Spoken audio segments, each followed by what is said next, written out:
नमस्कार साथियों, अभी जैसे आप देख रहे हैं कि देश में लोकसभा का 2 चरण का चुनाव हो चुका है, 5 चरण शेष और होने बाकी हैं। मोदी जी जहाँ भी जा रहे हैं, जितने भी रैलियाँ में जा रहे हैं, वो सब रैलियों में झूठ पर झूठ, झूठ पे झूठ बोला जा रहा है उनकी तरफ से।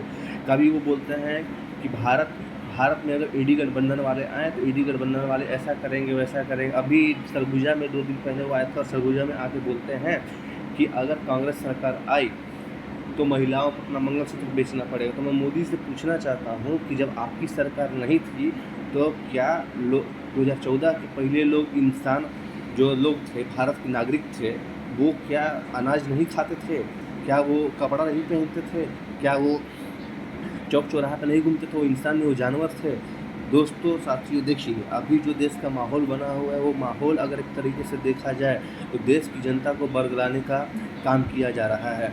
2014 के पहले जब मोदी सरकार जब चुनावी भाषण हुए थे तो दंतेवाड़ा में उन्होंने एक चुनावी सभा में उन्होंने बोला था कि विदेशों में इतना काला धन है कि अगर उस विदेशों से काला धन को लाए तो हर गरीब परिवार शोषित वर्ग को 15-15 लाख रुपए प्रत्येक नागरिक के खाते में आ सकते हैं।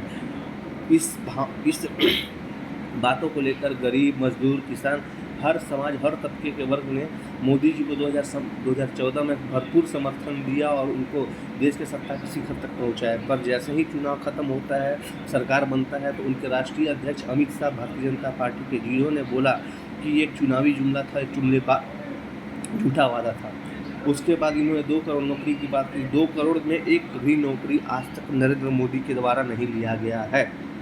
ये सच्चाई है। यहाँ तक कि अब तक मोदी सरकार के कार्यकाल में अमीरों का, अडानी और अंबानी मात्र 25 लोगों का, जो इनके दोस्त यार, जो इनके अमीर दोस्त हैं, जो सरकार जो है 15 लाख करोड़ रुपए अब तक जो है इनका कर्जा माफ़ कर चुकी है। और वही किसान जो अपने एक रुपए अनाज के लिए, सही एमएसपी के लिए, हमारे किसान भाई लोग जो हैं 1 साल तक 3 कृषि कानून बिलों का विरोध के लिए पूरा अपने घर को छोड़ कर के दिन रात दिल्ली में आए और दिल्ली में विरोध किया। दिल्ली का स्थिति ऐसा कर दिया, जो दिल्ली में चारों तरफ बैरिकेडिंग कर दी गई, चारों तरफ से पुलिसिया कार्रवाई कर दिया गया, चारों तरफ बैरिकेड लगा दिया, बड़े बड़े जाल लगा दिए गए। वो ऐसा व्यवहार उनके साथ दुर्व्यवहार किया गया कि जैसे वो भारत के नागरिक नहीं बल्कि किसी दूसरे देश से आए हुए आतंकी है। ये है नरेंद्र मोदी की सरकार। नरेंद्र मोदी की सरकार के कार्यकाल में नरेंद्र मोदी बोलते हैं कि मेरा देश मेरा परिवार। तो क्या नरेंद्र मोदी ये बताना चाहेंगे कि मणिपुर में जो घटना हुआ, वहाँ पे आर्मी के रिटायर्ड ऑफिसर के महिला को विवश करके घुमाया, क्या वो मोदी का परिवार नहीं था?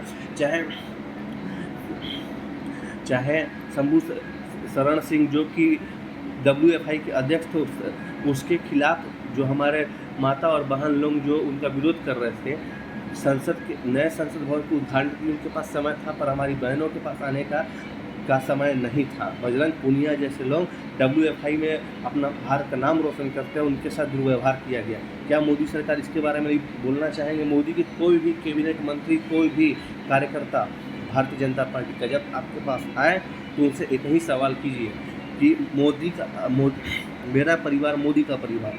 तो मोदी के परिवार में क्या मणिपुर क्या मोदी का परिवार नहीं है? जहाँ उग्रवाद चरम पे है, वहाँ पे क्या जरूरत है? वहाँ पे अभी तक राष्ट्रपति शासन क्यों नहीं लगाया गया? दोस्तों, ये बहुत कहने वाली बात है। और अब तक यदि आप अभी 2 चरण बीते हैं, अभी 5 चरण शेष और है। आपको कमर कसना है, आइए इस लोकतंत्र के महापर्व में अपना वोट दीजिए, मत का अधिकार कीजिए, मत का उपयोग कीजिए। याद रखिए, अगर इस बार ये मोदी सरकार आई तो अन्य पिछड़ा वर्ग, ST SC सभी का आरक्षण खत्म कर देगा, क्योंकि मोदी जी ने खुद स्टेटमेंट दिया है क्योंकि वो आरक्षण विरोधी है, जो कि ऐसा नहीं होना चाहिए। अगर आरक्षण खत्म हुआ तो देश पूरी तरीके से बर्बाद हो जाएगा दोस्तों। इसलिए इस लोकतंत्र के महापर्व में आइए। और यहाँ तक कि मोदी सरकार के कार्यकाल में अब तक किसान जो औसतन 30 किसान जो है औसतन आत्महत्या कर रहे हैं। क्या उनका किसान कर्ज माफ़ी नहीं होना चाहिए? कांग्रेस की सरकार जब 2009 से 2014 के बीच में थी तो कांग्रेस गवर्नमेंट ने किसानों के 70,000 करोड़ रुपए जो था कर्जा माफ़ किया था, और मोदी जी ने अडानी अंबानी का 15 लाख करोड़ रुपए माफ़ किया दोस्तों। तो याद रखिए भाइयों, अभी आने वाला दिन अभी बहुत अहमियत है।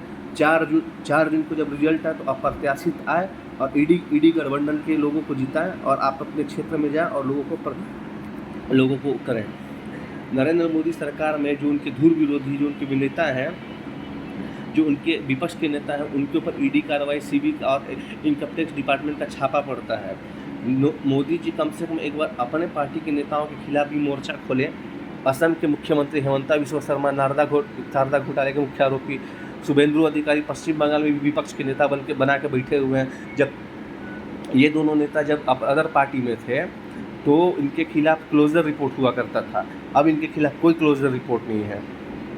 महाराष्ट्र में उप मुख्यमंत्री अजित पवार जब तक ये एनसीपी में थे तो इनके ऊपर पीएचई सिंचाई घोटाले का 4,000 करोड़ का आरोप था, पर जैसे ही ये बीजेपी के साथ जाते हैं उसके बाद इनके ऊपर कोई क्लोजर रिपोर्ट नहीं, सब खत्म कर, ईडी सीबीआई का जांच पूरी तरीके से ख़त्म कर दिया जाता है। दोस्तों, ये समय है सोचने और समझने का। अगर आज आप नहीं एक्टिव हुए तो आने वाला समय में आपको रोना पड़ेगा और इसकी जिम्मेदार खुद आप होंगे। इसलिए हम आपसे अनुरोध है कि आप निकलें, अपने मत का प्रयोग करें और कांग्रेस को और इंडिया गठबंधन के जहाँ भी सदस्य और उम्मीदवार हैं उनको जिताएं।